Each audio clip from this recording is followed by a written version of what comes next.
کتنا دماغ کھلا ہے. اور یہ سارے وہ ہیں جو احمد صاحب بریلوی کو کہتے ہیں رحمت اللہ علیہ، مولانا اسحاق صاحب بھی. تو احمد صاحب بریلوی کی تو فتووں کی کتاب ہے احکام شریعت، جس میں انہوں نے لکھا ہے کہ دیوبندی، اہل حدیث، شیعہ اور قادیانی کافروں کو شامل کر کے کہا کہ سب کے سب 1,00,000 دفعہ بھی ذبیحہ پہ نام لیں اللہ کا تو ذبیحہ مردار ہی رہے گا، یہ سب کے سب مرتد ہیں، واجب القتل کہہ دیا.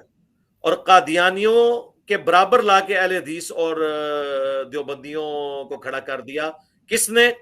مولانا اسحاق کے رحمت اللہ علیہ احمد رضا بریلوی صاحب نے. بولو نا، ان کے کسی شاگرد کی جرت بھی نہیں بول جائے. تو میرا کوئی اسٹوڈنٹ اللہ کی وجہ سے مجھے بابا نہیں بناتا، لیکن ان کے اسٹوڈنٹس نے ان کو بابا بنایا، جس میں مولانا اسحاق صاحب کا قصور نہیں ہے. تو آپ ان کو کہیں کہ احمد صاحب بریلوی کے اوپر ذرا فتویٰ لگائیں. مجھے کہہ رہے ہیں کہ یہود و نصارہ سے بہتر کہہ دیا. احمد صاحب بریلوی جو مولانا اسحاق کے رحمۃ اللہ علیہ تھے، انہوں نے اہل حدیث اور دیوبند کو، یعنی مولانا اسحاق صاحب کو اور ان کے شاگردوں کو قادیانیوں کے برابر لا کے کھڑا کیا اور یہود و نصارہ سے بدتر کہا. پہلے اپنی منجی تھلے ڈنڈا پھیرو کہ تواڈے نال کے کر کے گئے نے، تو بولو.